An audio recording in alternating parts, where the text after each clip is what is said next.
Hi, I'm Danny, Hi, I'm Mel. and we're the Sheehan sisters.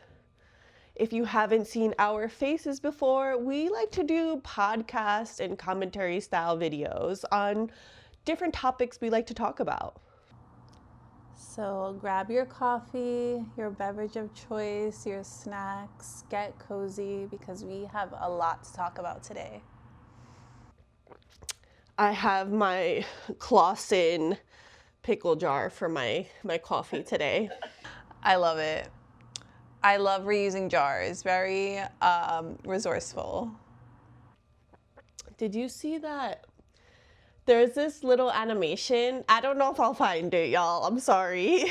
I'll ask Theo because he showed it to me. But it's like a little animation, and the person in the animation is like, "Jars. Oh yeah, I'll put that with the other jars with the jars." Yes. I think they took the voiceover from another video. And I think I know the original. I think I've seen the real life video. And that's me. Like, when you buy something that comes in a jar, you're already paying for the jar. So keep the jar. It's so funny because Theo, whenever we buy like a container or whatever, he'll see the jar and be like, Daddy's gonna want to keep that. But I'm like that with like glass bottles too, because I have a project that I haven't done yet. And by project, it's a project because just any effort is a project. Do you know what I'm saying? No, I feel you. And I was doing that for a while where I was saving bottles and I was saving all these paper bags because I was going to make something with them. And then when I moved last year, I was just like, you got to it's time to let it go. Like, I really had to purge stuff out because I was just like, it's too much. No, listen, I have these glass bottles that I'm going to brew. I'm going to make my own iced tea. Okay, I like that. Yeah, it's not a difficult. What are you waiting for? What am I waiting for to do a lot of things, you know? No, but it's so funny because you're like, oh, if I find the video, I'm going to insert it. And every time we're editing, I'll like see us saying like, or like even when we like finish it and upload it, I'm like rewatching it again. And I'm like, and we didn't insert this and we didn't insert that. But oh yeah, I'm fully prepared for the comments to be like, guys, you didn't put that video in. And we're going to be like, sorry, but if you have the link, copy and paste it below. We're a community here. We have to help each other out. It just, we talk about editing a lot, and it's funny because then we edit out us talking about the editing process. So I'm not going to go down that rabbit hole again. Don't go down the rabbit hole. But I was just thinking about how we have a conversation right before we say our intro. And I'm like, these are probably the bits that people would be interested in hearing. But we're just like, no, this is like our little sister conversation and nobody else can have access to. We have to curate what we're sharing with you all, okay? But I always tell Danny, I'm like, and I think I mentioned this in a previous video, I'm like, those bits that we cut out is the bulk of other people's podcasts. Shade is being said thrown. This. There was, what was it that I was like, I'm gonna cut it. It was me talking about not having sugar in my coffee, and I was like, I'm going to cut this, and you were like, this is a whole podcast episode for certain podcasters. Yeah. And in our last video, I feel like that was a kind of a normal, I don't know, that doesn't make any sense. I would say that's a normal podcast, but what the fuck, what even is that? But I feel like the last podcast we put out is more of like what people are used to seeing. What's an abnormal podcast episode? White men with microphones. That part. No, I feel like we try to have deep conversations and talk about consistent topics throughout, where a lot of podcasts are just like, we're cutting this out. Do you remember, I don't know if you want to cut this out either, but do you remember when we were trying to do our high talk? Yes, I was thinking about that recently. Well, I forgot what we were naming it. It was I think it was called High Talks. and we listened back to one of the episodes. We're like, So years ago, Danny and I have gone through many stages of uploading YouTube videos, and maybe one day we'll sit and we'll react to the many things we've done because we've wiped them from the internet. But a few years back, we were like, let's just put our phone down, press record, and record our conversations because we feel like we have such great conversations.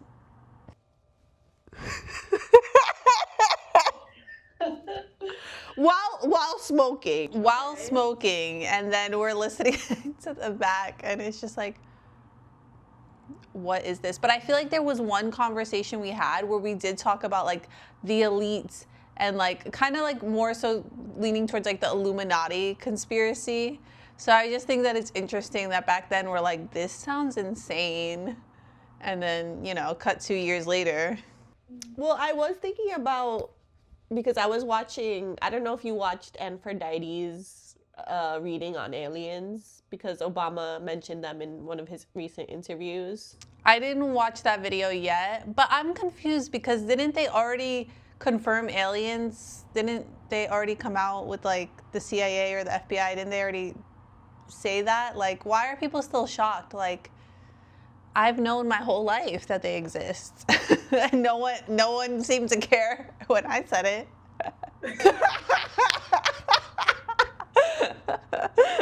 Okay, so what was revealed in that reading, in that psychic reading?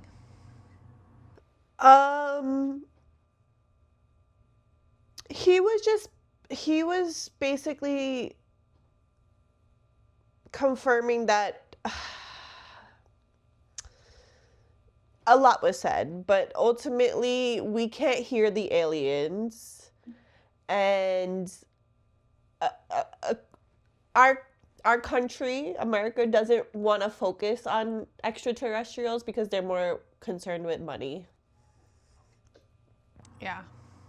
And Aphrodite said that other countries are way ahead, way advanced in like extraterrestrial knowledge than we are. So America's ego is hurt because we're not as advanced in that information. So we put that on the side. We'll just sideline that because and make it seem like that's not a priority because we're not putting enough effort into studying more about aliens.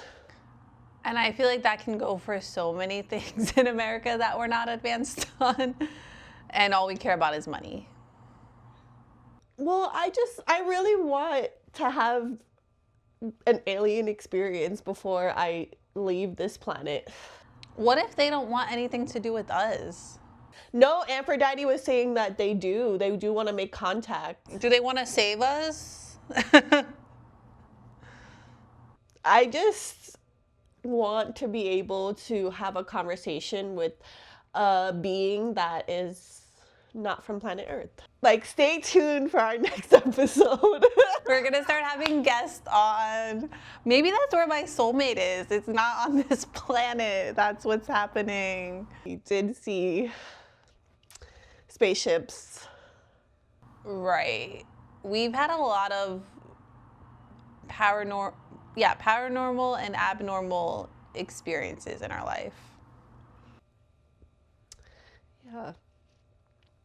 But listen, if the aliens want to make contact with me, don't beam me up and like, I know there's different species, so I know some of them are probably like taking humans and prodding them so that they can study us. But I want to meet a species that is advanced and has worldly, universal knowledge that they want to share with the human species. I'm open to it. I know a lot of people would be devastated because I think it would deconstruct a lot of their belief systems. I'm interested too. And I just never understood when people don't believe that there's other beings out there. That doesn't cross my mind.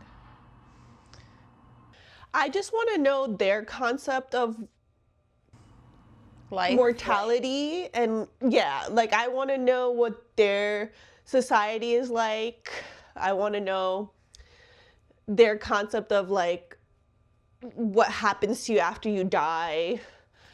Just I want to pick their brains and what is their anatomy like. Right, 'cause I'm thinking like they could have a completely different anatomy and they could live longer or shorter than us. Like we have no knowledge of any of it.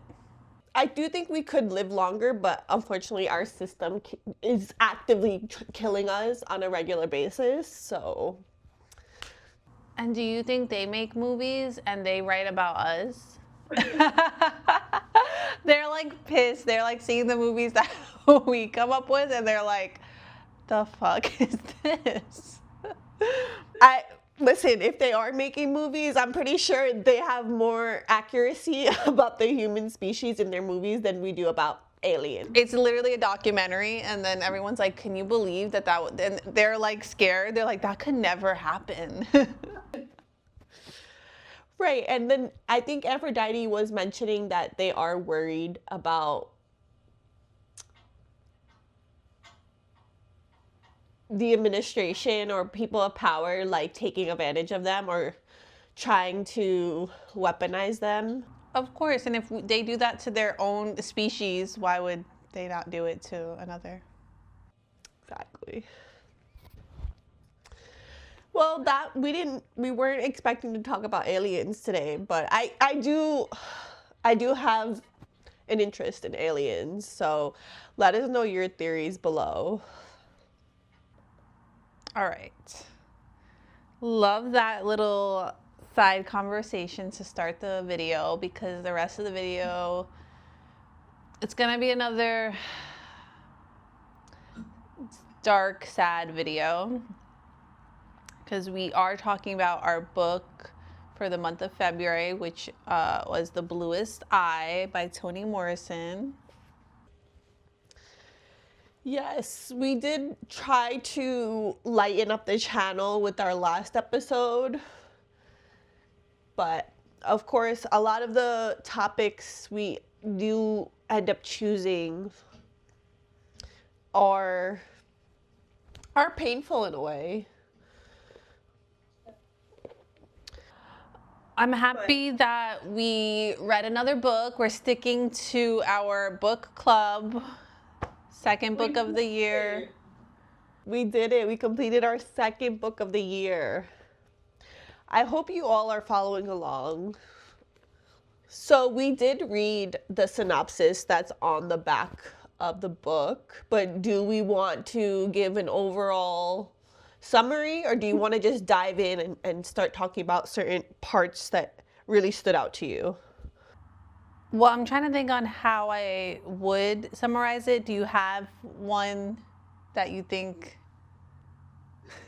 See, this is how you set me up, because No, but you could say no, I don't, and we move on, because I do have something. I have a note that I want to say about the way the book was written that will kind of give an idea of what the book is about, if that makes sense. That's a great idea. I had something similar in my brain. Okay, we might say the same thing then. So am I going or you going? Go for it. So the main character of the book is Pecola Breedlove. However, I love that Toni Morrison decided to write the book around the character rather than through the lens of that character.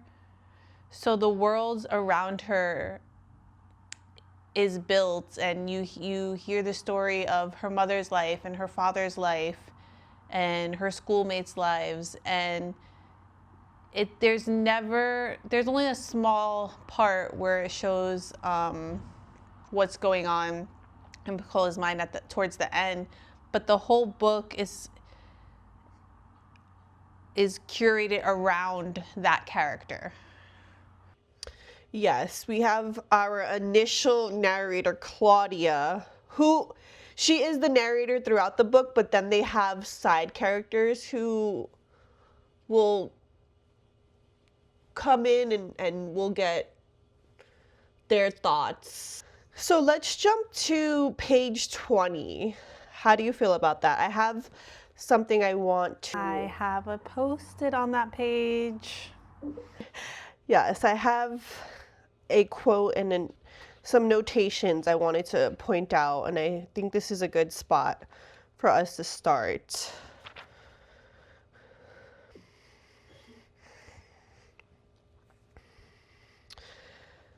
So we have Claudia describing her disdain for blue-eyed baby dolls, and she mentions how she has no interest in baby dolls. And one quote I wanted to point out, towards the top of the page, she says, "What was I supposed to do with it? Pretend I was its mother? I had no interest in babies or the concept of motherhood. I was interested only in humans my own age and size, and could not generate any enthusiasm at the prospect of being a mother." Sorry, I just wanted to see if I wanted to read a little bit more.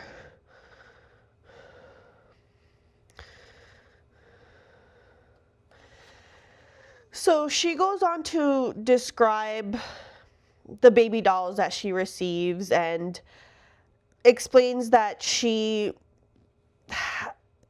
has no interest in them and they didn't bring her any sort of pleasure. She even mentions that when she goes to bed and she's supposed to cuddle with this baby doll, how uncomfortable it was. If we go towards the middle if we go towards the middle to end page, she says, "The other dolls, which were supposed to bring me great pleasure, succeeded in doing quite the opposite. When I took it to bed, its hard, unyielding limbs resisted my flesh. The tapered fingertips on those dimpled hands scratched. If in sleep, I turned the bold cold, I'm fucking it up. I got this. If in sleep I turned, the bone cold head collided with my own. It was a most uncomfortable, patently aggressive sleeping companion. To hold it was no more rewarding. The starch, gauze, or lace on the cotton dress irritated any embrace. I had only one desire, to dismember it, to see of what it was made, to discover the dearness, to find the beauty, the desirability that had escaped me, but apparently only me. Adults, older girls, shops, magazines, newspapers, window signs, all the world had agreed that a blue-eyed, yellow-haired, pink-skinned doll was what every girl child treasured." I think that's a great place to start. And it is very early on in the book that this narration takes place, but it is the bulk of the story. A lot of the themes of this book are centered around race and beauty. I loved her insightfulness at such a young age, where she was trying to identify her relationship with this baby doll, right? Especially because she didn't see herself in this baby doll. It didn't look like her, and she was trying to understand what was so beautiful about it. And I think it's interesting that you mentioned how she's so insightful at a young age, because I think that, which I want to read a part from the next page in a moment, but I think that another theme is how we kind of become dismissive of the younger generations, even though we were once there. And at the bottom of page 21, After she talks about dismembering the dolls, she says in the last paragraph, how strong was their outrage? Tears threatened to erase the aloofness of their authority. The emotion of years of unfulfilled longing preened in their voices. I did not know why I destroyed those dolls, but I did know that nobody ever asked me what I wanted for Christmas. Had any adult with the power to fulfill my desires taken me seriously and asked me what I wanted, they would have known that I did not want to have anything to own or to possess any object. I wanted rather to feel something on Christmas Day. I'm not going to read all of it, but I just wanted to read that part because I think that that's another major theme throughout the book of adults not listening to the children. But we can get into that later. I just, since we were on the page, I wanted to talk about that, but we could go back to talking about the paragraph you pointed out. Sorry.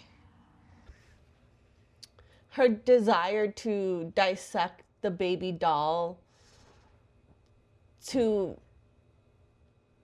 like I said, to find some sort of understanding of it and try to identify what was so great about these dolls that even the adults around her were like, here, you should be playing with this. Right. You should be taking care of your baby doll. And she feels like this responsibility of taking care of a baby doll is imposed on her, especially one that she can't relate to and doesn't feel like represents her and what she looks like. Right. And I think there's like a curiosity within her of her taking it apart and being like, well, what is this thing, and what is, like, finding a purpose within it. And then again, the adults just kind of being like, well, you should love it, and not really giving any reasoning as to why she should love it. I know you didn't finish reading that paragraph on page 22, but I also felt like it showed more of her characteristics and what she valued, where she says, I could have spoken up. I want to sit on the low stool in Big Mama's kitchen with my lap full of lilacs and listen to Big Papa play his violin for me alone. The lowness of the stool made for my body the security and warmth of Big Mama's kitchen, and the smell of the lilacs, the sound of the music, and, since it would be good to have all of my senses engaged, the taste of a peach, perhaps afterward. I loved that part because it showed this desire for something that wasn't tangible, right? Like, it wasn't for any sort of material item like a baby doll. Like, she wanted to experience the warmth of her parents and having that experience on Christmas Day where they were just together and she got to listen to her father playing the violin and really understanding the meaningfulness of that experience rather than the gifts that were given. Right, yeah, I really did enjoy that scene because I feel like this is something, as you get older, you start to miss feelings that you had when you were younger, and you have this nostalgia of a time, and you're like, why can't I get this feeling back? And that's kind of what this scene reminded me of. And I don't know if this is what her Christmas looked like or if this is what she wanted it to look like. Because I know she said that she did want that, but the things that she was stating, I'm like, are these actually happening in her household? Do you get what I'm saying? Right, or is it just something that she fantasized about? She daydreamed about. And I feel like we see that throughout the book with each character having this longing and desire for a feeling that's no longer there. Of course. And we do have to point out that from the context that Claudia and her sister Frida, and even Piccola, they come from a impoverished family. So her mother is giving her a baby doll, right? And she's like, you should be grateful because we don't have much and I was able to give you this gift. And her not fully understanding that, right? Because she doesn't value the baby doll. She wants to have this experience with her family and create those memories that she can, look back on and feel those sensations of, being in the warmth of her house and listening to music and having that delicious peach, where she just sees this coldness in relation to the baby doll because that has she has no emotional attachment to that doll. Right. And, she even brings up later on when her sister Frida and Piccola are talking about how much they love Shirley Temple. Mm-hmm. And there's a paragraph on page 23 where she says, I'm going to backtrack a little bit to page 22 at the end, where she says, but dismembering of the dolls was not the true horror. The truly horrifying thing was the transference of the same impulses to little white girls. The indifference with which I could have axed them was shaken only by my desire to do so. To discover what eluded me, the secret of the magic they weaved on others. What made people look at them and say, "Aw, but not for me." The eye slid of black women as they approached them on the street. Sorry, I think I read that wrong. Sorry. The eye slide of black women as they approached them on the street and the possessive gentleness of their touch as they handled them. If I pinched them, their eyes, unlike the crazed glint of the baby doll's eyes, would fold in pain, and their cry would not be the sound of an icebox door, but a fascinating cry of pain. When I learned how repulsive this disinterested violence was, that it was repulsive because it was disinterested, my shame floundered about for refuge. The best hiding place was love. Thus, the conversion from pristine sadism to fabricated hatred to fraudulent love. It was a small step to Shirley Temple. I learned much later to worship her, just as I learned to delight in cleanliness, knowing, even as I learned, that the change was adjustment without improvement. A central theme throughout the book is racism and how the little girls are navigating their understanding of what beauty is and utilizing the world around them to decipher, not only decipher, but also question why they're not beautiful, just because their skin color is different, and their understanding of what society is considering beautiful, right? And we still see that in today's world where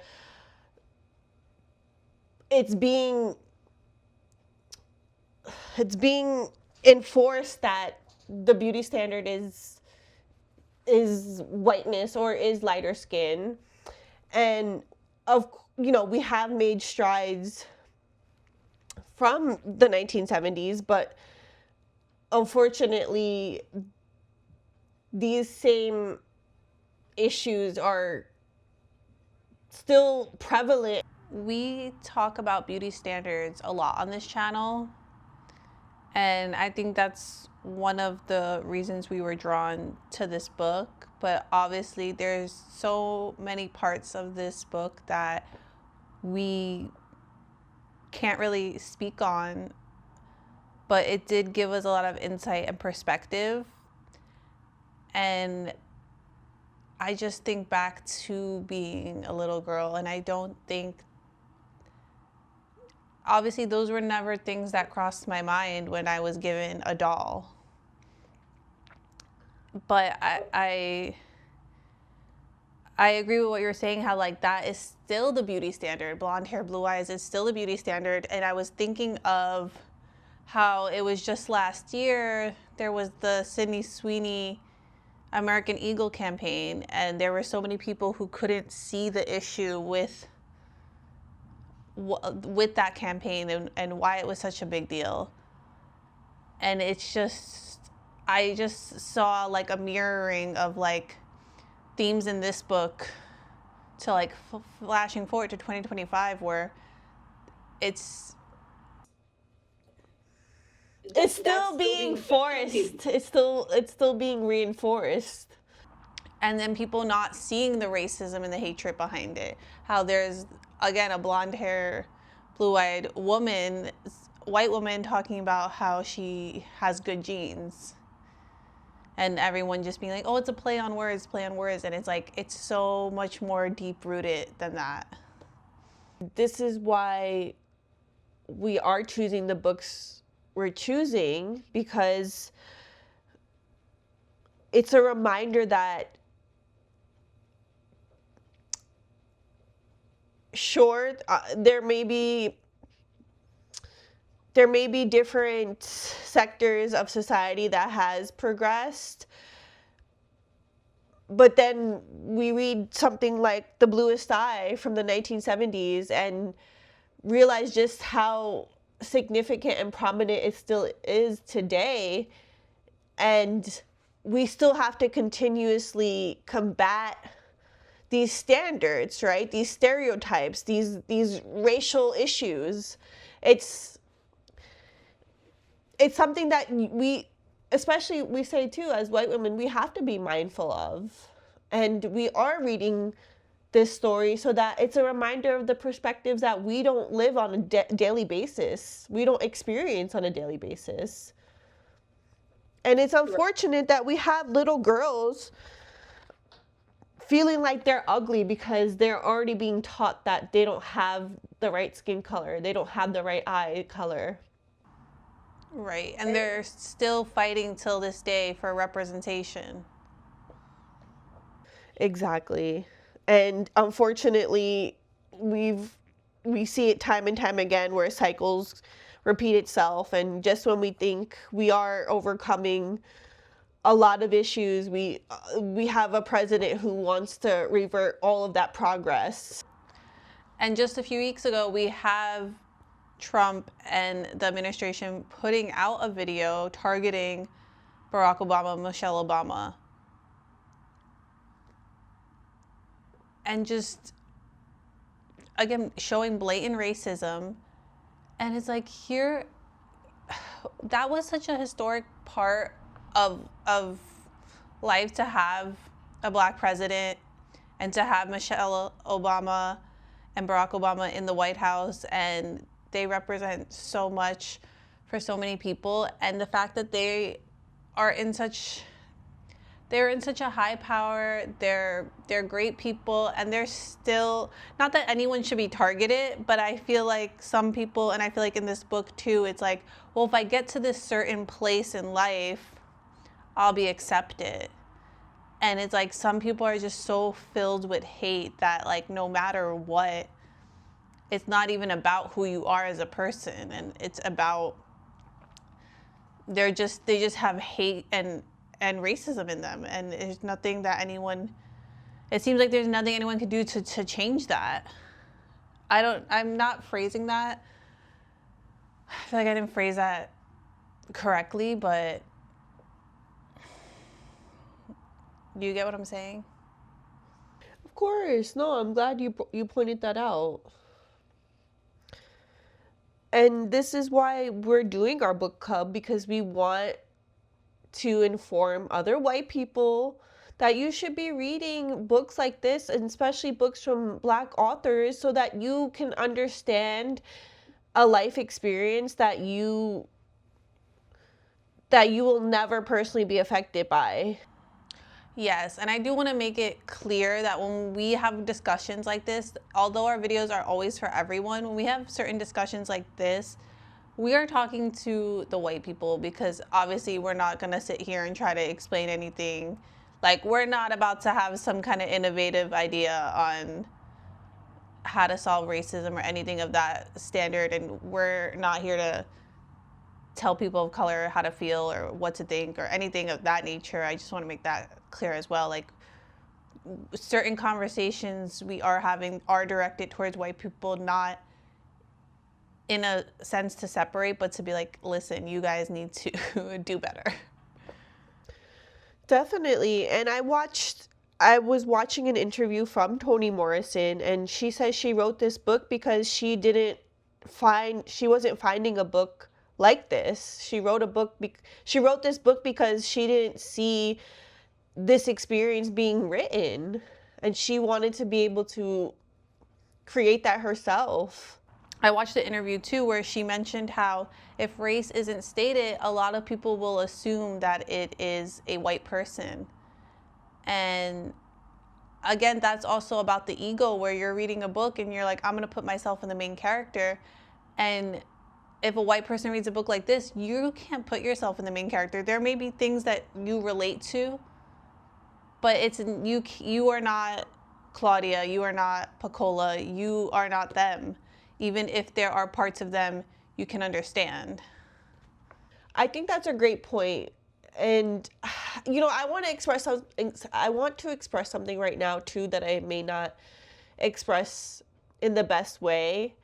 But there are so many white people that feel like just because they grew up poor, they don't see that they still have privilege, right? So they're looking at their life experience in a lens where they feel like, oh, well, I wasn't awarded opportunities, so I see, I'm not explaining it properly. I can help you with that, because I watched an interview with an activist. Her name is Rachel Cargle. I hope I'm saying her name correctly. And she pointed out exactly what you're saying perfectly. She is a woman of color. And it really put a lot of perspective for me, because even though we've never cared about people's race, like we grew up in New York City, we were surrounded by so many different kinds of people, but we did grow up poor. So I think for a lot of our life, we weren't too aware of all of the racial inequalities. And I watched an interview with her, and she says, she put it perfectly, that you could grow up poor and you can have bad experiences. You can, people can still tell you you're ugly, or you can be sexually assaulted, and you can go through tragedies of life, but people of color can have the same experiences as you in that capacity, but they're dealing with the racism on top of that.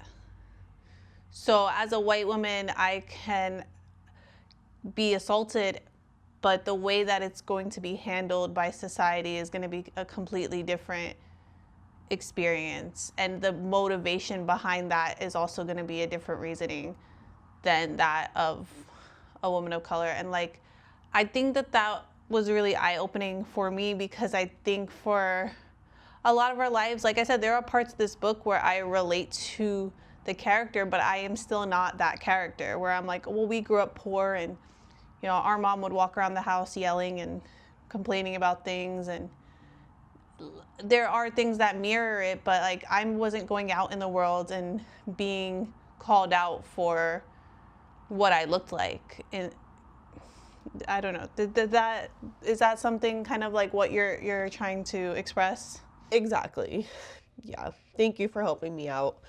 And I'm sure there's going to be white people watching this that it'll still take them some time to reflect and digest what this means, right? Like why this conversation is important and why they do need to have their own self-reflection on what white privilege is. And I've had this conversation with people before too. Like, I acknowledge that I have white privilege, but that doesn't mean I have financial privilege. There are different levels of privilege. Sadly, the world is segregated in so many ways. We just did a video recently talking about being women, but again, our experience as women is not the same as the experience of a woman of color or a transgender woman. Like, there are so many other perspectives of life that we just won't know. And that's why, again, books like this are so important. And that's why Toni Morrison wrote the book. She wanted to see herself and her community represented. And she was doing this at a time where segregation was still happening, and like still, like, there were so many strides being made, and she was like, she took a risk of like this being her first novel to be like, and this is what I'm gonna write about. And it's, again, it's dark. It talks about a lot of fucked up situations. And these are things that can be true for countless communities, but it's overlooked because of their race. I want to say one more thing before we go back to the book. This book club, I was gonna say it is new to us. Not that we don't have experience in school, right, and taking literature classes, but for us to spearhead a book club is a new experience for us. So we're learning as we go, right, and we want to learn with you all, and we hope that we're doing it in the most respectful way. Of course. So I wanted to turn to page 46. Okay, I have some pages before that, but we can circle back. Okay. So we're now in a chapter where we're learning more about Pecola as a character. And I just wanted to read the second paragraph on that page. Also, I've been saying Pecola. Have you been saying it like that too? Or is it Pecola? Like, is there, do you think that that's the correct, Pecola is the correct saying of her name? It's funny you bring that up because I saw a video where they were saying Pecola, and then I actually listened to a YouTube channel, and I can link it below if you all like listening along to someone reading the book. I'll link the channel below, and they say Pecola, so I was like, okay, this is how I initially said it. It had a, okay, 46, right? yeah, 46, second paragraph. It had occurred to Pecola some time ago that if her eyes, those eyes that held the pictures and knew the sights, if those eyes of hers were different, that is to say, beautiful, she herself would be different. Her teeth were good, and at least her nose was not big and flat like some of those who were thought so cute. If she looked different, beautiful, maybe Truly would be different, and Mrs. Breedlove too. Maybe they'd say, why look at pretty-eyed Pecola. We mustn't do bad things in front of those pretty eyes. I know. I noticed you say Choli, but I say Charlie. I also saw a video where people were saying Charlie, and then I was like, oh, I think I'm saying it wrong. I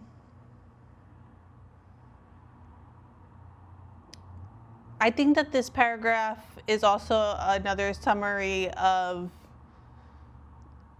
what the book is about. The overall theme. The overall theme of Pecola feeling as if this one thing in her life was different, her whole life would be different. Right, and she even has this feeling that if she was beautiful, then maybe her parents would love her better, or her parents would treat each other better, and like you said, just feeling like her whole life would be transformed if she was beautiful. I also wanted to point out on page 39, where they're talking about the Breedloves, and it's mentioned that, you know, their whole neighborhood views them as ugly, right? Right. And you have on page 39 at the top, it says, "You looked at them and wondered why they were so ugly.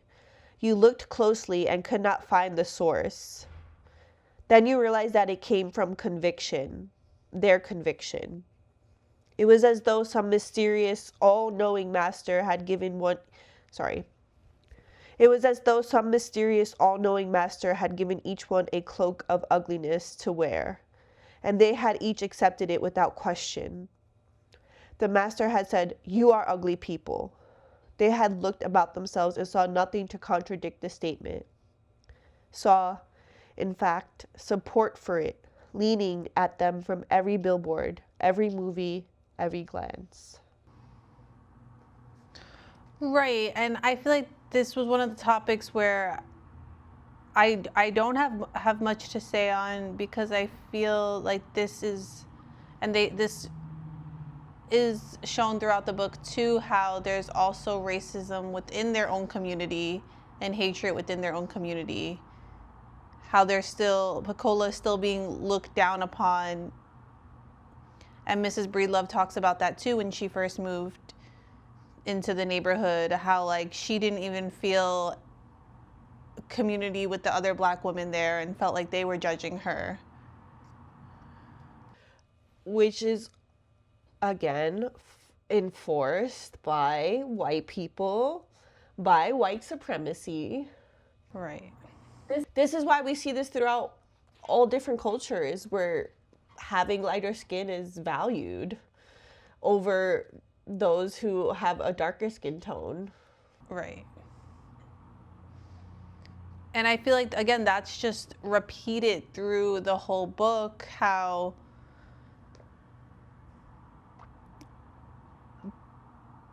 this man-made standard of life is put onto people, and it shapes everything that's happening. We watch the whole world around this little girl unfold, and how it was built, and what her parents had gone through, and her community has gone through.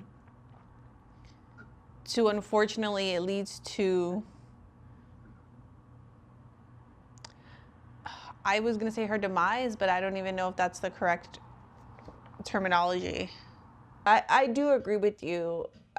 You know, she was failed, right?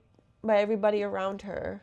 I think it's interesting, like you said, that Pecola has been failed, because even Claudia and Frida, the other two little girls at the end of the book, feel like they failed her. Yeah. And I do want to talk more about that when we get there. But that really made me sad, because they almost banished her from their life. And I think, again, I that's why I appreciate how the book was written, because I feel like that happens where we're all kind of bystanders watching something unfold and not really knowing what to do about it. And like the majority of society is telling them, oh, this is what you should look down upon. So they feel like, well, I don't want you to look down upon me, so I'm going to go and follow along to your standards and your... Right. And the children are listening to what the adults are saying, and they're overhearing. Right. And again, I think that's like another theme that is circulated in this book, of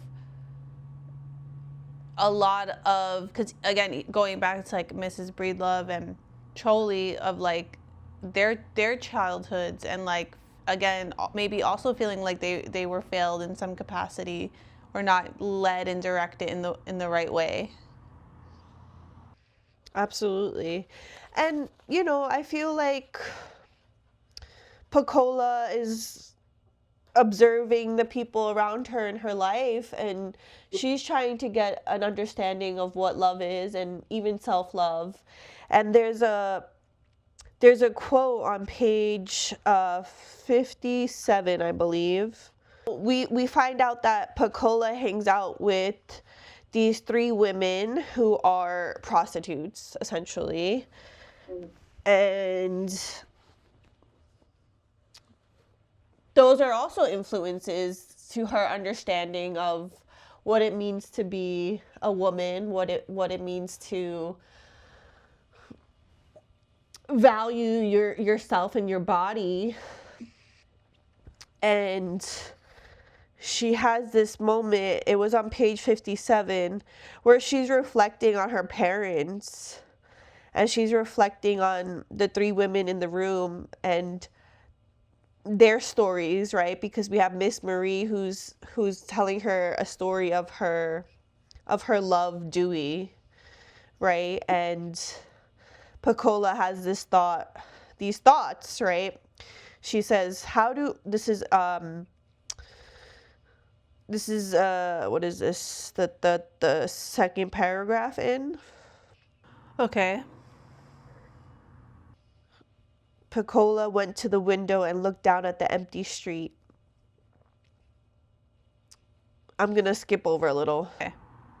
She thought of Dewey Prince and how he loved Miss Marie. What did love feel like? She wondered. How do grown-ups act when they love each other? Eat fish together? Into her eyes came the picture of Charlie and Mrs. Breedlove in bed. He making sounds as though he were in pain, as though something had him by the throat and wouldn't let go. Terrible as his noises were, they were not nearly as bad as the no noise at all from her mother. It was as though she was not even there. Maybe that was love. Choking sounds and silence. Right.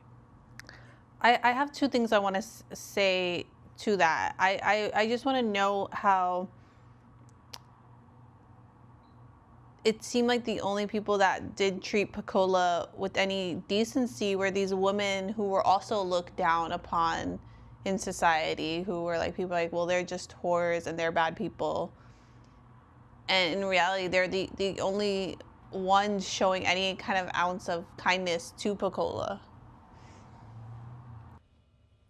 Absolutely. And I also liked how they were empowered by their sexuality and their decisions in life. They saw themselves in a high regard, right? They're like, I'm finessing the system. I'm getting my money, and this is me reclaiming my power. Exactly. And then to go off of the paragraph you just read, later on in the book, when we learn about her parents' love story, so to say, at one point in time, they did love each other and there was passion there.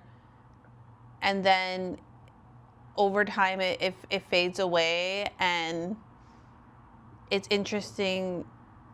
There is a part later on of Mrs. Breedlove talking about the intimacy between her and her husband, and she even says she doesn't want the children to hear.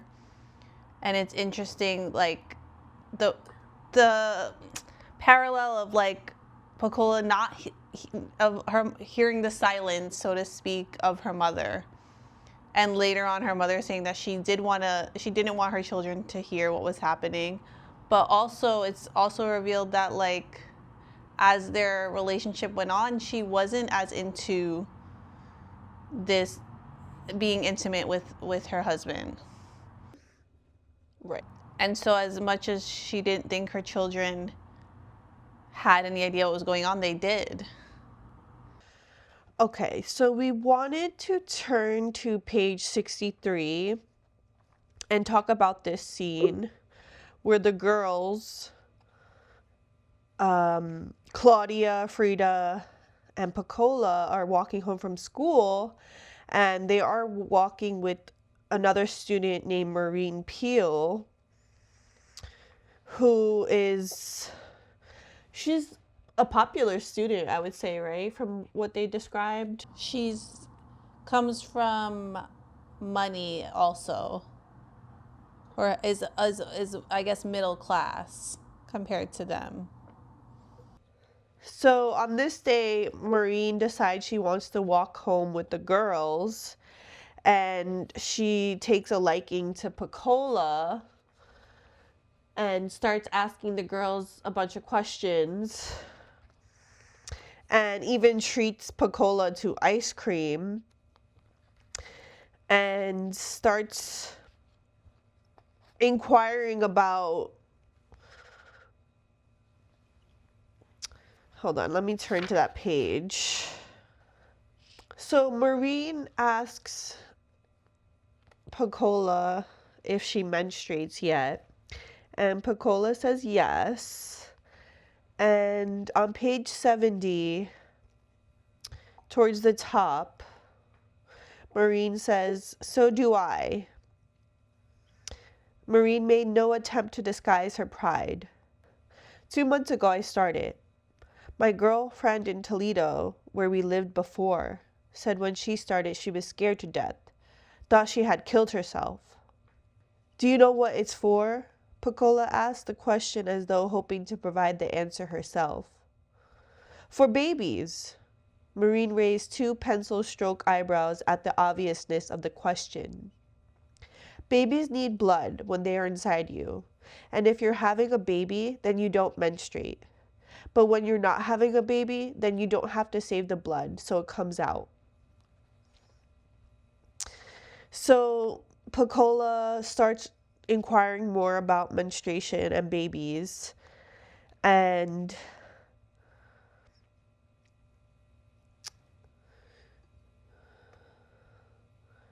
Maureen asks her if she's ever seen a man naked, and Pecola says, "No, where would I see a naked man?" And Maureen says, "I don't know, I just asked." This is on page 71. "I wouldn't even look at him even if I did see him. That's dirty. Who wants to see a naked man?" Pecola was agitated. Nobody's father would be naked in front of his own daughter, not unless he was dirty too. "I didn't say father, I just said a naked man." "Well, how come you said father?" Maureen wanted to know. And Claudia comes to Pecola's defense and says, "Who else would she see, Dogtooth?" I was glad to have a chance to show anger, not only because of the ice cream, but because we had seen our father naked and didn't care to be reminded of it and feel the shame brought on by the absence of shame. He had been walking down the hall from the bathroom into the bedroom and past the open door of our room. We had lain there wide-eyed. He stopped and looked in, trying to see in the dark room whether we were really asleep, or was it his imagination that opened eyes were looking at him. Apparently he convinced himself that we were sleeping. He moved away, confident that his little girls would not lie open-eyed like that, staring. I'm going to turn to page 72. So we see initially Maureen befriended Pecola and even bought her ice cream. But now that the conversation is leaning into a little bit of a bicker, we see Maureen completely turn on the girls and turn on Pecola and even make racist remarks and runs away. Right, she switched up super quick, and I was just like, whoa, what is happening? Just the underlying racism that was embedded in her, and it's almost as though she befriended them to feel superior. But we saw multiple conversations throughout the book where Claudia, Frida, and Pecola are trying to understand what menstruation is and get an understanding of what that means in terms of womanhood, right? Because there's an earlier scene where Frida is telling Claudia and Pecola that now that Pecola has her period, she can have babies. And they're asking how do you have a baby, and Frida tells them that you have to get a man to love you. And this all intertwines with the girls' understanding of not only their bodies, but what that means, in relation to boys and growing up. I think a lot of these conversations also foreshadow eventually what does happen to Pecola. But before I get into that, Right, and they're trying to have a better understanding of what menstruation means and what its purpose is. And I was thinking about how the lack of education around a woman's period cycle is still so prominent, and it's still almost as though it's a secret act, right? It's something that women should still hide and almost be ashamed of. right. And I would say shame is like another theme of the book, and just these young girls not having a full understanding of their bodies, of womanhood, of love, of what a man, or how a man is supposed to treat them. Because later on in the book, there's a character we haven't talked about yet. Mr. Henry, that's his name, right? Yeah. Are we ready to talk about this part of the book, or did you want to talk about something else before? Before we get into that, I do want to mention, because I did say it is something that women are taught to be ashamed of, but actually we see that Claudia looks up to Pecola when she does get her period, and even Maureen proudly saying she started menstruating. So their correlation of their period is to womanhood, and they don't fully conceptualize what that means, but they feel like it is something that transforms you. Right. And I also, like, I was going to mention that because I feel like Claudia has a very misconstrued idea of a lot of these things. But I wanted to skip ahead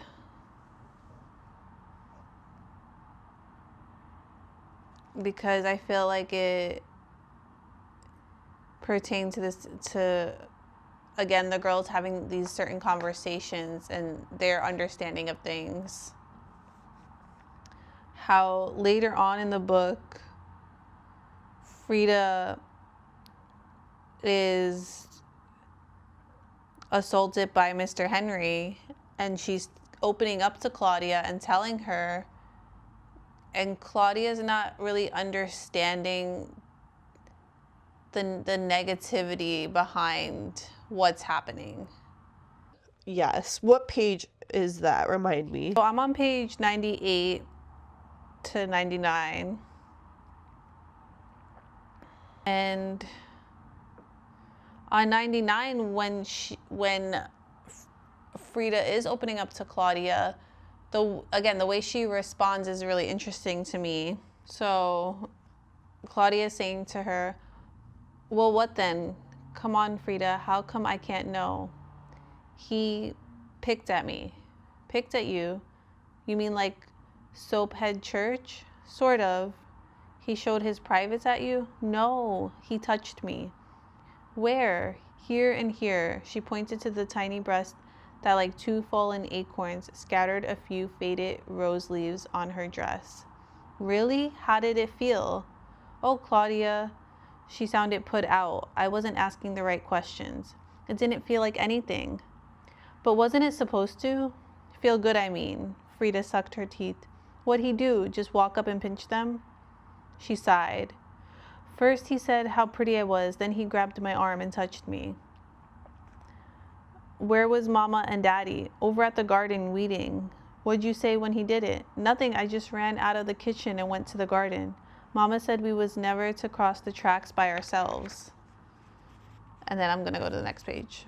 Well, what would you do? Sit there and let him pinch you? I looked at my chest. I don't have nothing to pinch. I'm never going to have nothing. Oh, Claudia, you're jealous of everything. You want him to? No, I just get tired of having everything last.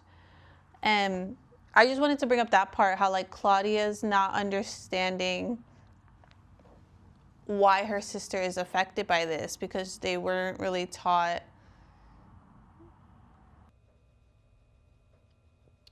good touching versus bad touching. right. Or like again, going back to the conversations about menstruating and like, oh well, now you can have a baby, and them talking about seeing a naked man and like not having any understanding, of course, because they're children, around sexual things, and Claudia feeling like she's missing out on something when she didn't get her period yet, and she's not having a man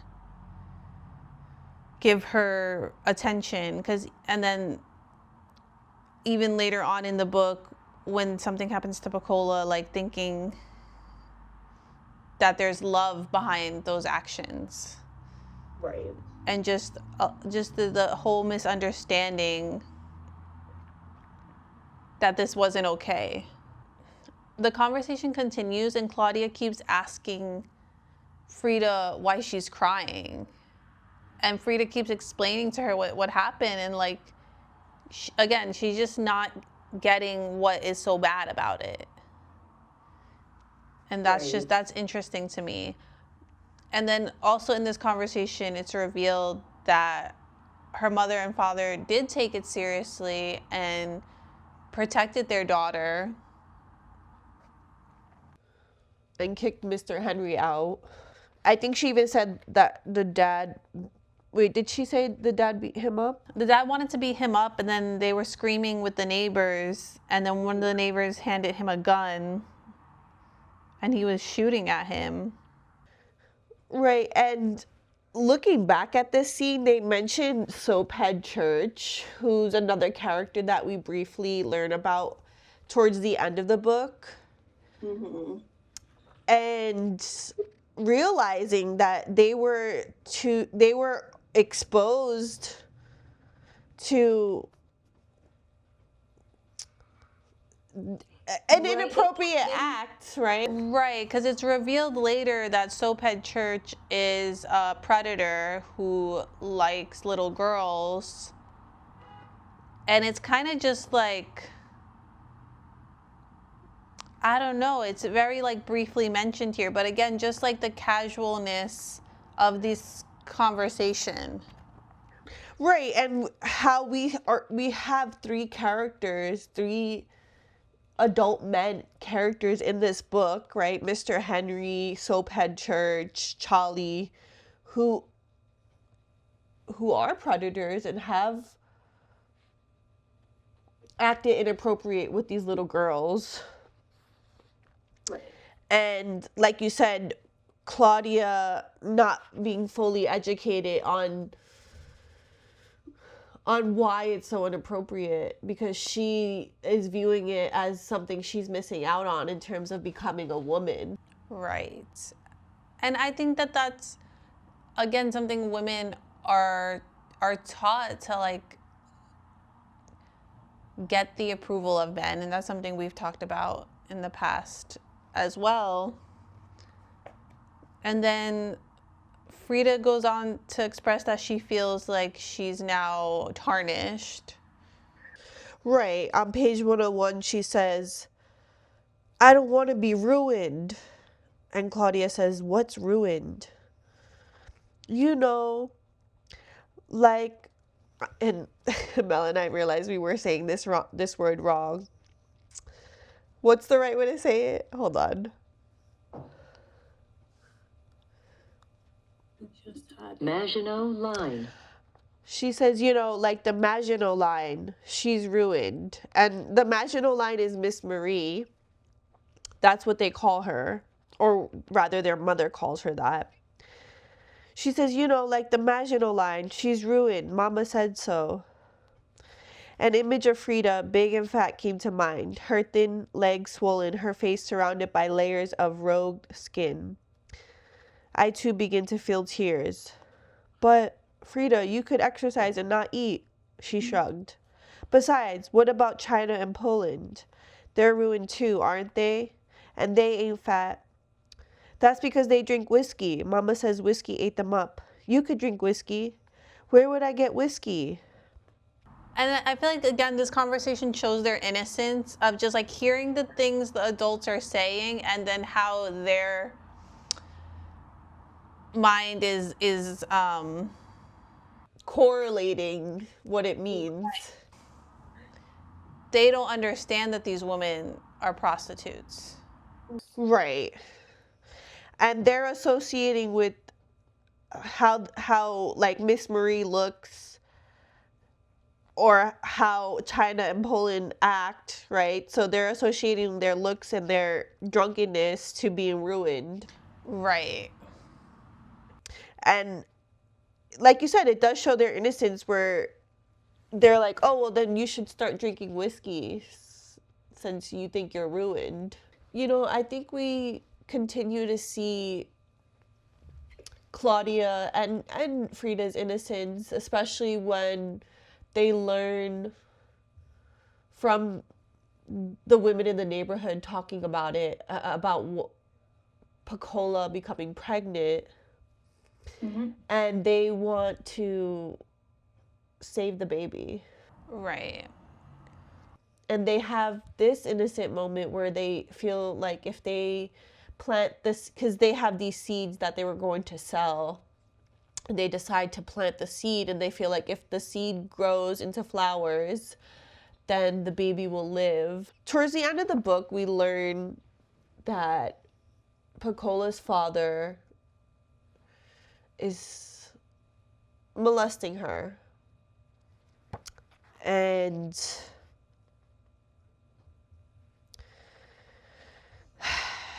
she ends up pregnant because of her father's inappropriate acts. And we still have the narrative of her desire for blue eyes intertwined within her story. And there's a scene where she goes to visit Soped Church and how would you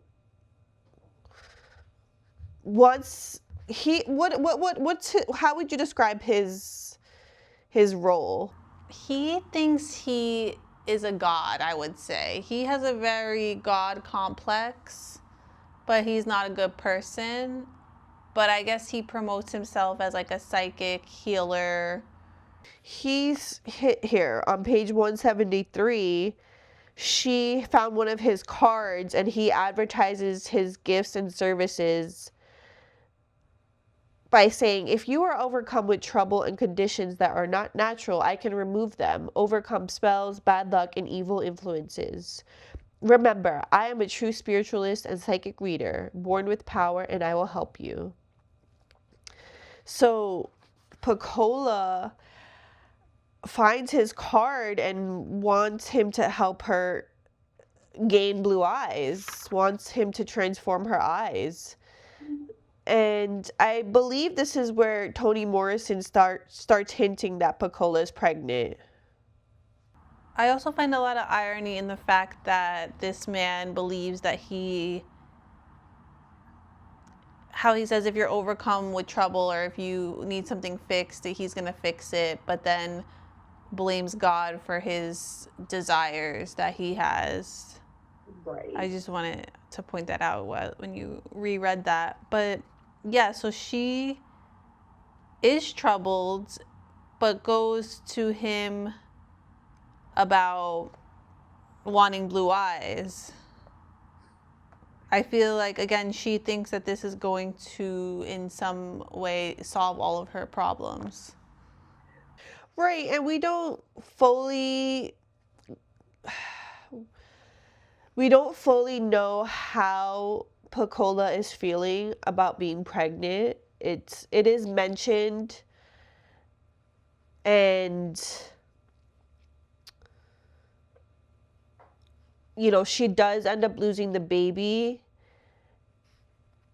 And you know, of course, we can only gather the trauma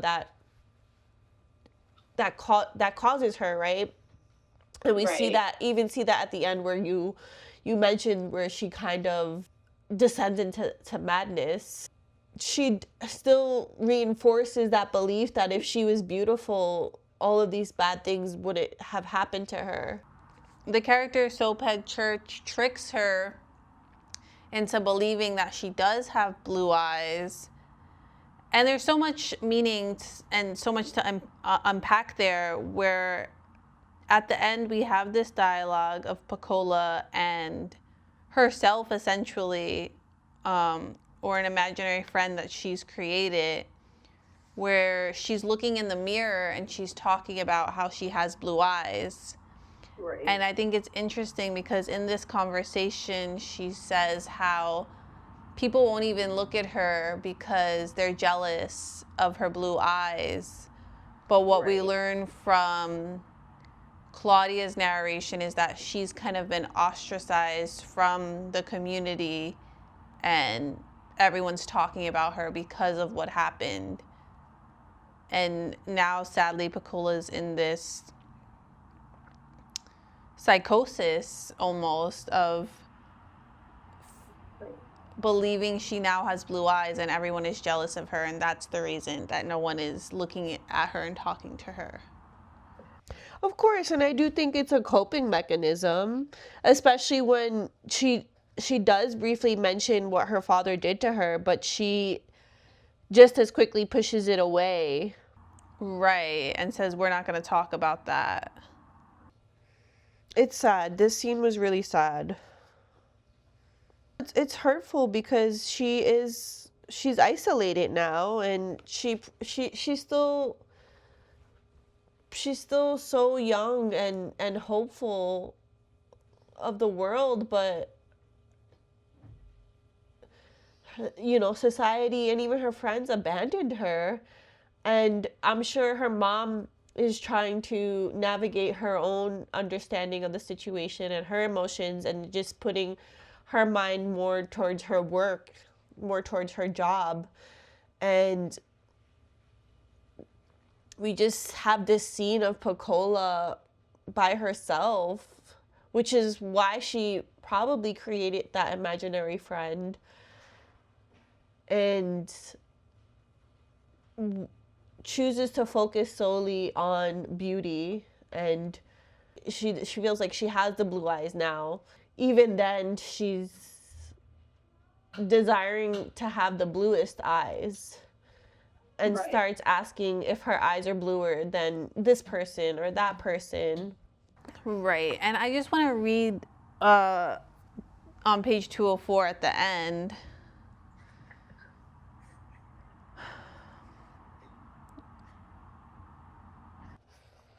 Okay. And it says, after she has that inner dialogue with herself,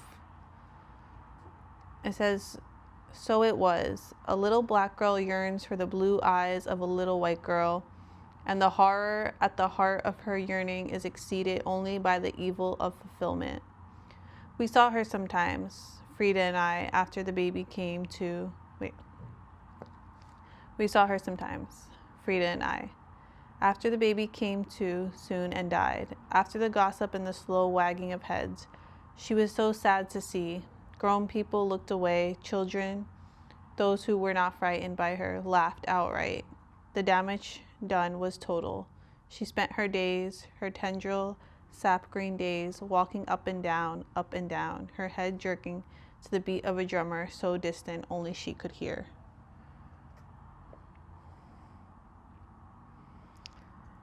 And it's just sad, like everyone just, she was, like we had mentioned earlier, she had already been failed and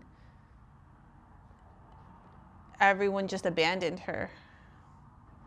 As though it was her fault for what happened to her. And there was even like a brief mentioning of Claudia overhearing the women say. Right, yes, I did want to talk about that too. Let me find that page.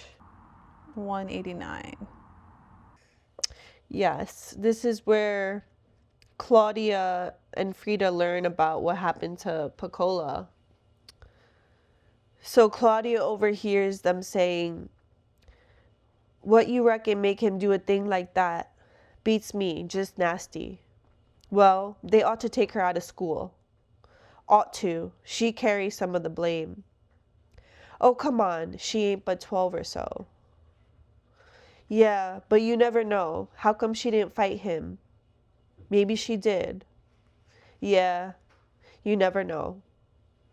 This ties into what we talked about in episode 9, where unfortunately people still find a way to blame the victim. And we see how everyone was so quick to dismiss Piccola, and she loses a support system.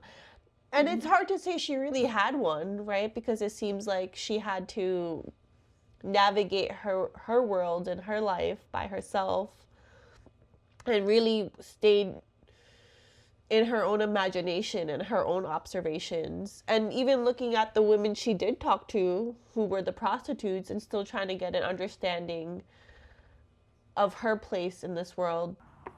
Right. And then even on the last page of the book,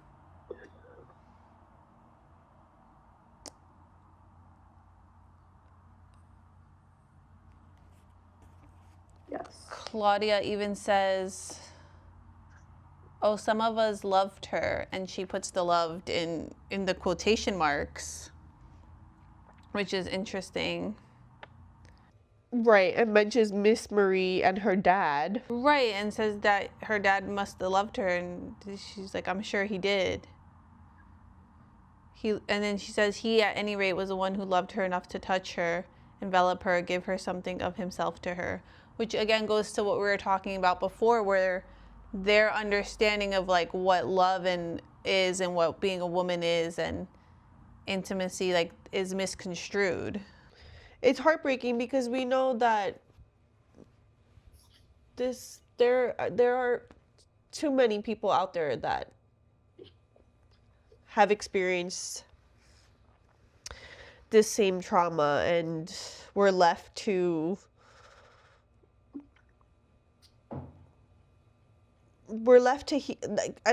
not even heal. They were just left on their own to deal with it. Right.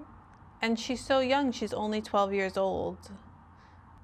Was there any other themes or parts of the book that you wanted to discuss? I think we covered it all. It's a heartbreaking story. It really was, and I didn't know, and we mentioned this before because we wanted to give a trigger warning in one of our previous episodes about this book, because just reading the summary of it, you don't know, you're not aware of everything that's about to unfold in this story. Right. And there's so much more that we could talk on, but then this video would be 3 hours, 4 hours. And I'm sure we'll still be able to reference this book in later episodes. Right, and I'm sure maybe it'll connect to other books we read. I also know that we also had the book Beloved by Toni Morrison on our... We don't know if we're going to read it this year, but we had put it on a list of books we did want to read. So we might read another book by her at some point. Absolutely. And we thought it would, we realized just how much this book relates to what we're currently seeing in our news, right, with the Epstein files, and how predators are still being protected, and we're not seeing justice. We're not seeing the predators prosecuted. Right. Right, and even in this book, her dad just leaves town, and that's that's what happens to him there. Right. I think it did say he ended up dying. But again, no real justice, no real consequences for Charlie. And I do.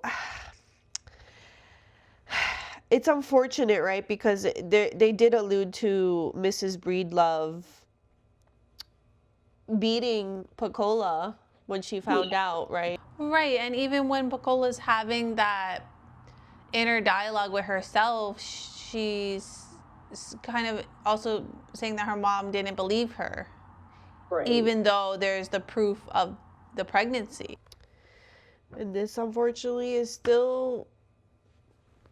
It's still what occurs in today's society.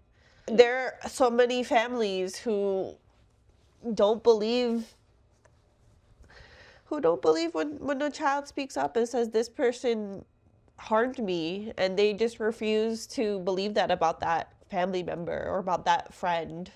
Let us know your thoughts on The Bluest Eye.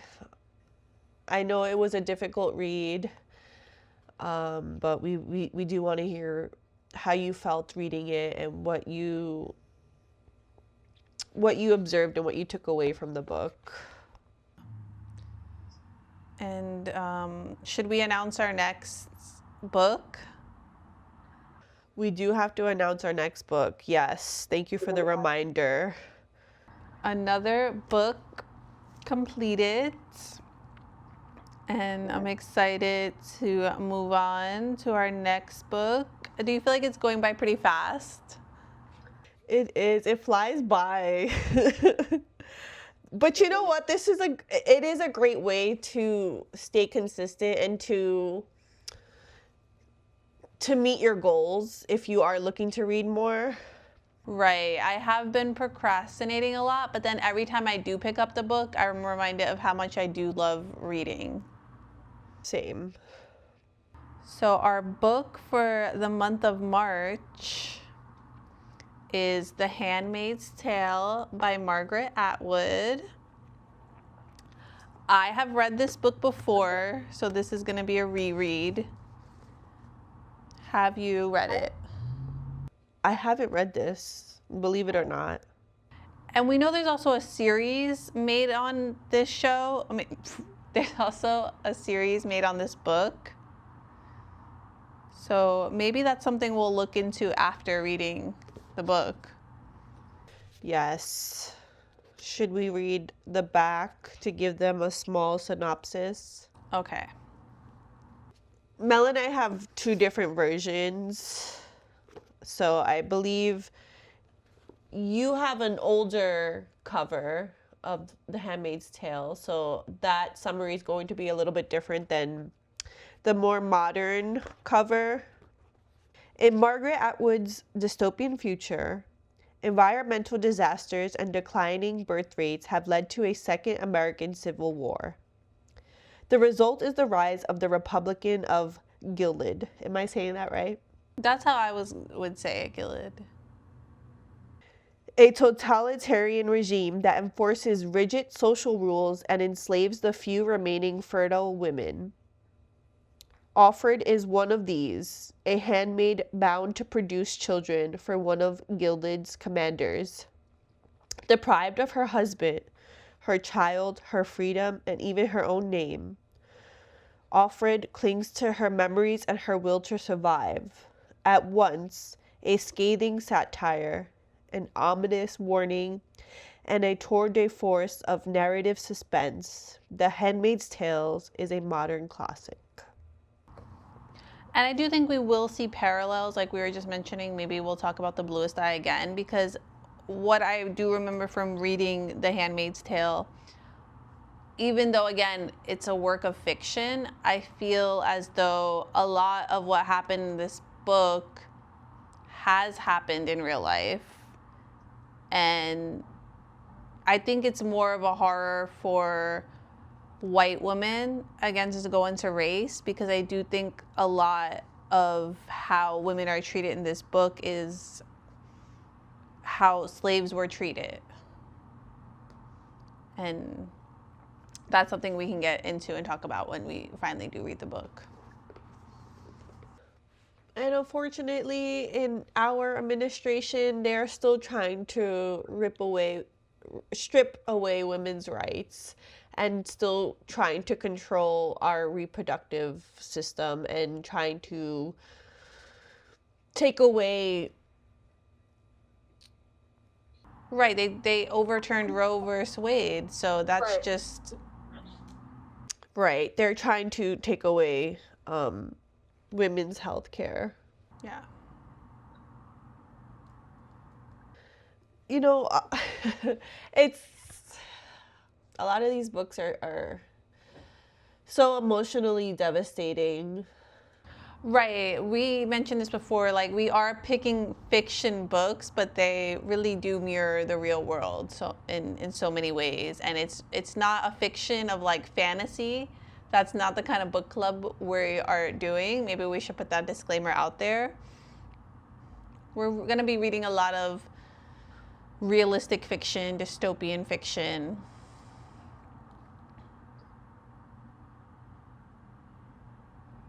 A lot of the choices we made are very crucial to everyday issues. Right. And I do think along somewhere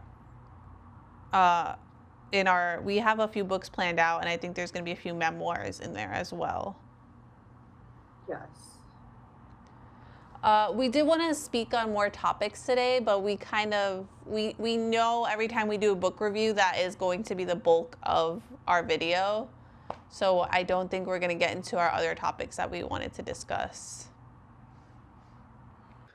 Right, which I did feel like the next topic we were talking about could tie into the Bluest Eye, so we'll probably still be relating some of those themes that we talk about in our next episode to the Bluest Eye. Do you want to give them kind of a teaser of what we'll be talking about in our next video? We did mention at the end of episode 10 that we would be talking about the new documentary from Netflix, Reality Check, America's Next Top Model. Well, we can say a few things here and leave a little cliffhanger. Like Danny just mentioned, it does correlate to honestly a lot of topics and themes that were in this book and that we talked about in this video. Just about beauty standards, racism, sexual assault.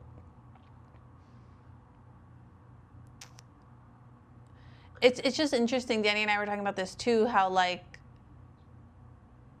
we've been picking books and then watching things unfold in real life, and we just mentioned it's going to mirror real life, and just how, what's the word, not potent, but how prominent these themes are, and they keep showing up in the things that we're talking about. We do want to talk about that in our next video. So if you haven't watched the series on Netflix, definitely check it out. We did briefly mention that Mel and I grew up watching the show and the influence it had over us. So we have a lot to say when we review the series. It is a 3-part series, and I personally feel like no accountability was taken, but that's more, I'll get into more of that in our next episode. Right. And I do also think it goes along with like seeing things through the lens of children, because we were children watching that show and not fully understanding everything that we're being shown.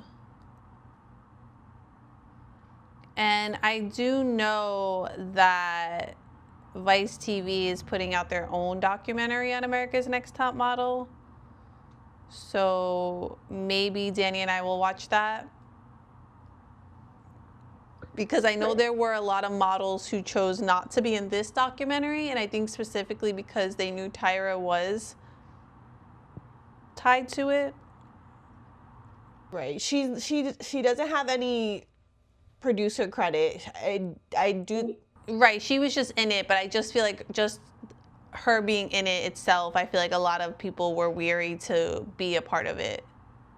Right, as well as Ken Mock. I have been seeing discourse on the series, and I feel like we need to hold Ken Mock just as accountable as we are to Tyra Banks. Of course, we're always harder on the women. Right, this man has pulled just as many strings and made, if not more, decisions than Tyra behind the creation of this show. And of course, Tyra Banks was the face of the show, so she's going to get more of the backlash, but let it be known that this man is just as responsible. Right. And spoiler alert, she mentions bringing the show back. And we're going to get into that in our next video, but I'm just like, what? I also saw a post saying that we don't think Tyra realized the documentary she was being a part of. So if you guys haven't watched it, definitely go and watch it. But I think they did a great job of how they did the editing and showing the parallels of these women sharing their story, and then Tyra's, like, how she recounts. Yeah. Tyra's deflection. I feel like Tyra Banks is so consumed by she's so deep in the industry that I think we just lost her as an everyday individual. Yeah, which is sad to see. And I think that this was another theme I wanted to bring out with the book, and I didn't get to because there was so much, but just the perpetuating cycle that trauma victims often fall into, of like hurt people. Right. It's unfortunate because I do think that the show could have been innovative and could have changed lives in a more positive way. And I know there are some models who were able to find success after the show.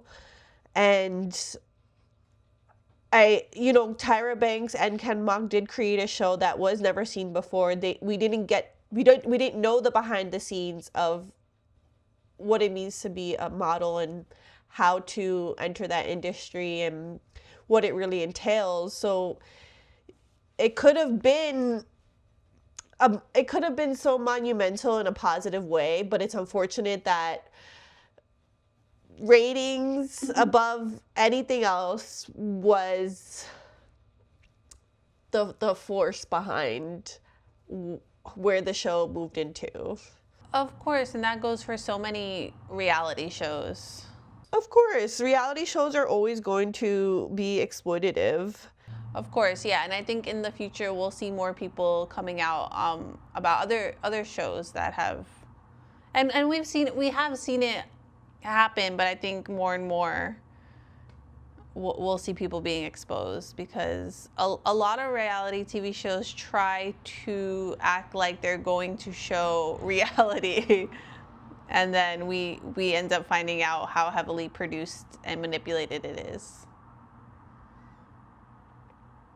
Because they want the viewership. I don't know, it's just funny because it's like people would still watch it, I think, if it didn't have a lot of the manipulation behind it.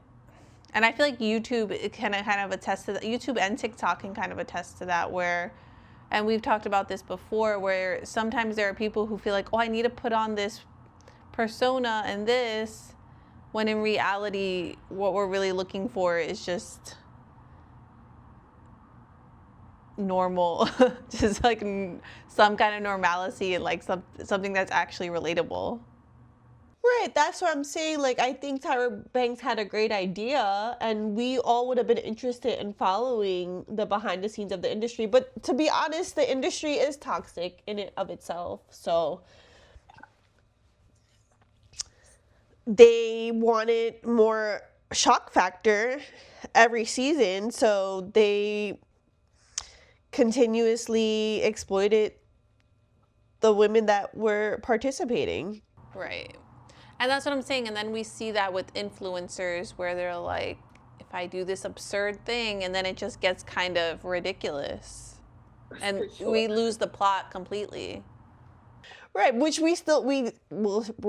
I don't think this will ever go away. Rage baiting. People are desperate for views and attention. Right. Stay tuned for our next episode where we will be talking about the America's Next Top Model series. So watch it if you haven't. Read The Bluest Eye if you haven't. And if you have, leave your thoughts down below. And then also get your book for March. Yeah, I think that's the episode. I think we covered it all for today, as much as we can. Yeah, it's time to stop. We get to a point where our energy and our battery is drained. Thank you so much for watching. We'll see you next time. Bye.